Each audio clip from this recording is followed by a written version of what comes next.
শনিবার দুপুরে রাজধানীর দারুস সালাম থানার বেড়িবাঁধ হাড্ডিপট্টি এলাকায় নিহত দুই যুবক মাহমুদপুরের কবজিকাটা গ্রুপের শীর্ষ সন্ত্রাসী টুন্ডা বাবুর ভাতিজা তানভীর ও তার সহযোগী ফাহিম ওরফে ট্যাপা বলে জানিয়েছেন স্থানীয়রা। তাদের দাবি, নিহতরা এলাকায় চাঁদাবাজির সময় গণপিটুনিতে নিহত হয়েছেন।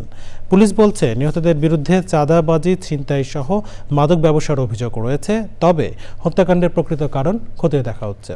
রিপোর্ট করছেন শহীদুল্লাহ রাজু। এই ঈদে জামা জুতো অ্যাক্সেসরিজের ডিসকাউন্ট। গত 23 ফেব্রুয়ারি রাজধানীর মোহাম্মদপুর এলাকা থেকে কবজিকাটা আনোয়ার গ্রুপের অন্যতম সদস্য টুন্ডাবাবু ও রাফাতসহ 6 জনকে গ্রেপ্তার করে র্যাব।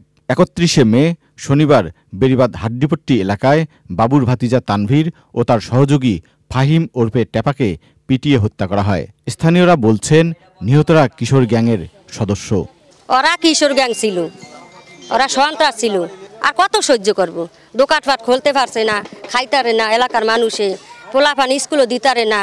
কোনো মাইয়া গো ওই হুমকি দিছে, কোনো মাইয়া আমি সুস্থ থাকতে দিমু না।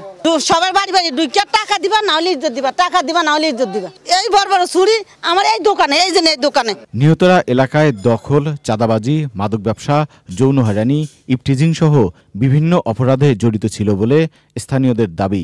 ওই যে টুন্ডাবাবুর ভাইস্তা তো বাইরে ধরে নিয়ে যাওয়ার পর থেকেই ওর ভাইস্তে অত্যাচারগুলো এলাকার ভিতর করতেছে। মায়ের গায়ের অন্য টাইনে লয়ে যেত, ডরে মনে করেন আমরা গতনও বাইরে যেতাম না।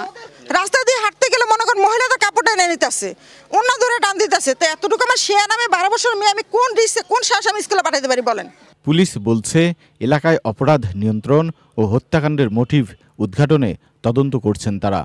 ওরা মাদকের সাথে যুক্ত আছে এবং ওরা ছিনতাইও করে, মাদক এবং ছিনতাইয়ের সাথে যুক্ত আছে। অভিযান করছে, ওখানে অভিযান করে আমরা 2 জনকে ধরতে মাদকও পেয়েছি। মাদক ব্যবসায়ীদের ধরিয়ে দেওয়ার সন্দেহে ওই 2 যুবক সহ কয়েকজন ধারালো অস্ত্র নিয়ে বেড়িবাঁধ হাড্ডিপট্টি এলাকায় গিয়ে লোকজনদের ওপর হামলার চেষ্টা করে। এ সময় স্থানীয় জনতা তাদের ধরে গণপিটুনি দিলে ঘটনাস্থলে 2 জন মারা যায়। প্রাথমিক তদন্তে এমন তথ্য পাওয়ার কথা জানিয়েছে police. Shahidullah Raju, channel I, Dhaka.